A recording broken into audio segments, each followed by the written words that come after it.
knows, everyone, all of the time. First question, can you tell me everything that happens in the final ep? They all live happily ever after. Oh, look, I could see that coming from the lobby. Yeah. That's such great news. Yeah, it's actually the last ep's a bit of a letdown, to be honest. Not much happens. Sort of more just visual kind of cutaways to bits of rain on lotus flowers, lily pads. Got it. Komodo dragons and the like. Look. There's a 20-minute scene of me giving Parker Posey a massage, which I think is incredible. I think it's so avant-garde, so bold. It is bold. Because everyone's like, we want to know. We're not going to let you. You just have to watch this. And it's quiet, there's no dialogue. Breathing. Heavy breathing. You and Parker, heavy breathing. I would watch that for 20 minutes. I would. And I think that is kind of the zenith of where I see Pam going. Yeah, yeah. Her name is short for Lorazepam. Yeah. It's yeah. Oh, you're good. It's great to see you. It's good to see you too. It's just been watching you week after week, and it's just you make my heart sing. And that's not just a parochial bullshit thing to say, but it's genuine. You know, this is a freaking look what it says. It's the White Lotus. The White Lotus, all around the world, all of the time. How are you feeling? Are you knackered? No, I feel fucking elated. I feel like everything has led to this time. I feel like I've done my time.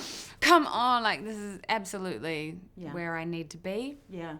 You deserve right now, to be, and I'm gonna own that. Yeah, absolutely. We need to do more of that. So I'm going to use that as a complete inspiration. What you did just then. Good. Yeah. Own that. Yeah.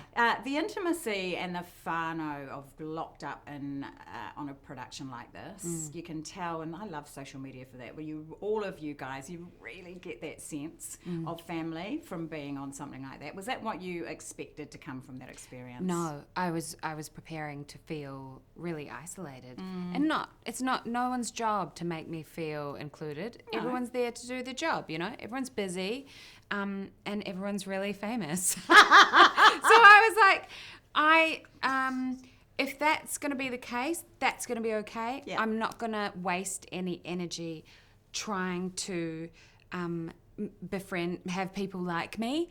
I'll use it in my work, and that'll be fine. And it wasn't the case, so that's nice. Well, you were describing another human, though, as far as I was concerned. Yeah, well, you have a warmth to you that draws people in, so why wouldn't you just relate to them? In the past, I've wasted energy on things like that, or I've wasted time, and there's been a couple of jobs where I have explicitly been hired as somebody who's funny, and a male counterpart has taken exception to that and not particularly enjoyed that. I'm doing the script. Women aren't supposed to be funny, though. And then they try and be funny, and it's really... and as a younger actor, that was difficult and made me cry. And this time I was like, well, if that happens again... That's fine. Fuck you, bro. Fuck you, bro. Yeah. I also feel that, you know, when you talk about you living in this moment, timing is what it is. It is, but it is everything. But I also feel we get to this point where we're that, and then everything gets invited in without sounding too... look, I'm here for the woo-woo, and absolutely. Like, I do... transformation is painful.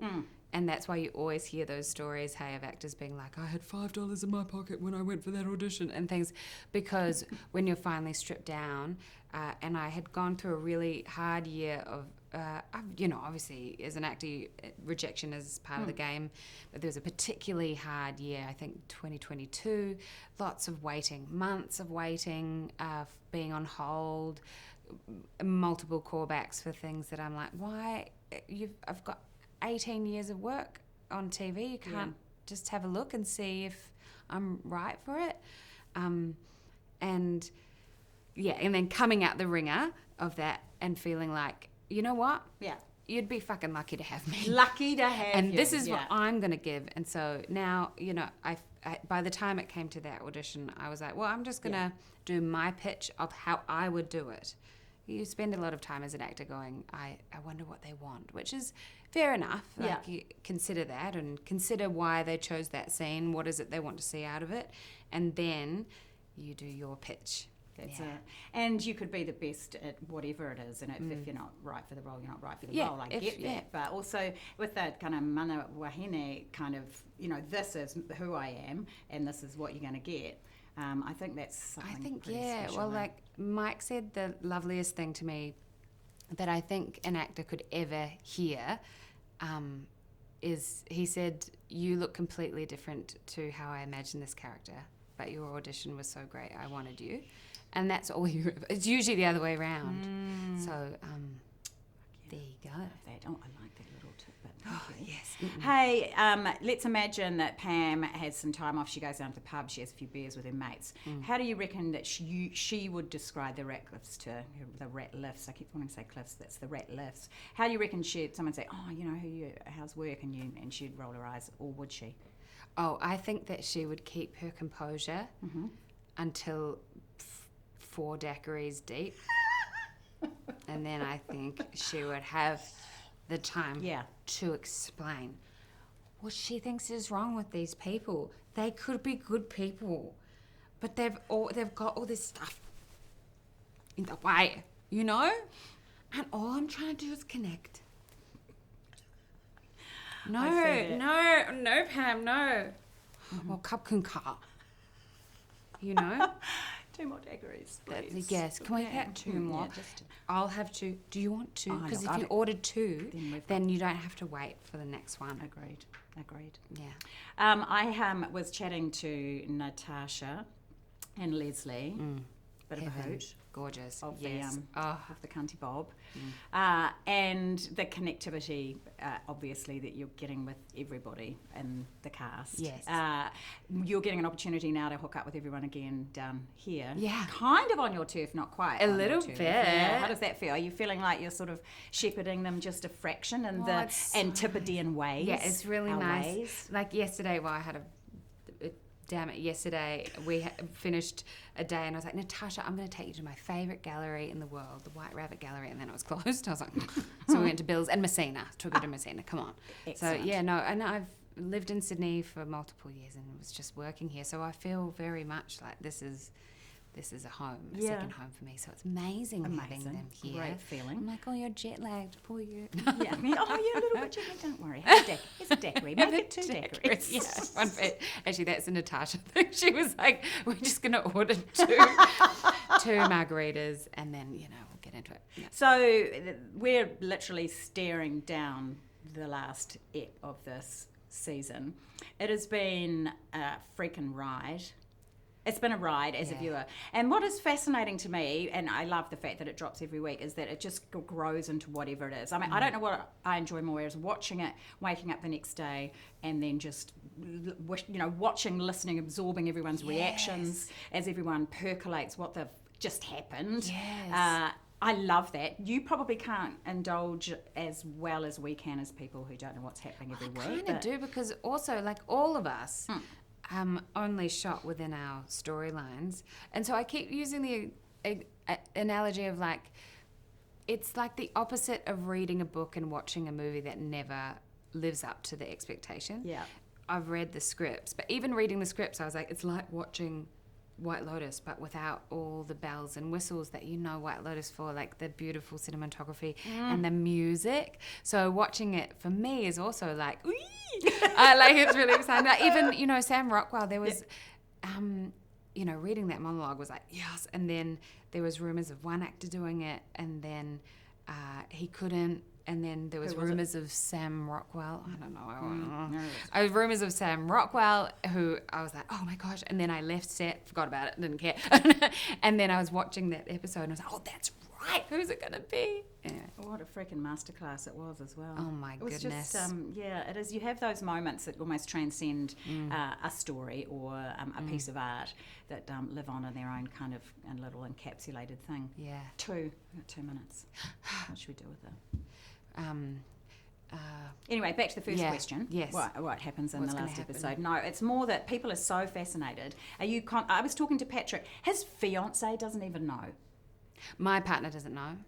How? How do you not? I think they don't want to know. Look, I don't even know. I wonder if this is going to get me into trouble. But I was kind of like, do you want to read them, Pete? Like, to my husband. Like, you can if you want. He's a filmmaker, you know. I'm sure he would be interested to see. And he said he read one page and was like, I don't want to read it. I want to watch it. Oh, God. I signed an NDA. Just joking. You can do whatever you like. Yeah. So... Yeah, I get that. Because I get sent, because I'm an arsehole too, I get sent all the thing in advance, and I realise I can't binge it because I want to be a part of all of those conversations. I don't want to be that person that goes, I know what happens and blah, blah. I want to enjoy it with everyone else because it's almost like a cinematic experience that way. I'm like a child. Like I got sent the first 6 probably at the same time you did, and was coming to work and saying to my poor makeup team, was like, I watched episode 5 last night. Brilliant. Absolutely brilliant. Yeah, like, kids like, oh, this bit's good. And now I watch it because I've been watching it again with my husband, like, oh. And then every time I come on, he's like, what are you doing there? You're there. Yeah, he's just like, I can't even feel. You still can't tell. I'm like, I know. What am I doing there? I've watched a trailer before I came in here for the last one, and I love that you got the last parting line. Have a wonderful last day. Oh my God. You know how New Zealanders love it when New Zealanders succeed really well, and then other times we're like, look at that flesh art. Look at that flesh tart who thinks she's someone else. You're not getting that anymore, eh? I don't think we're quite as bad as we used to be. At the moment, anyway, just beautiful support and pride, and it was just so nice. And also, I'm so glad that it's out now because I really felt the weight of a nation behind me, and I was like, and because I couldn't say anything. I couldn't be like, I'm just a little role. I couldn't tell people that. I'm like, please don't. Everyone's going, wow, this is huge.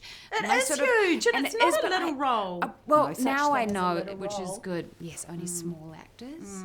But I thought, like she's not. Anyway, I sort of going. I'm not Jennifer Coolidge. Like, I'm not going to be... Zip it. I'm not going to poo Zip in a suitcase. That kind of talk. Or am I?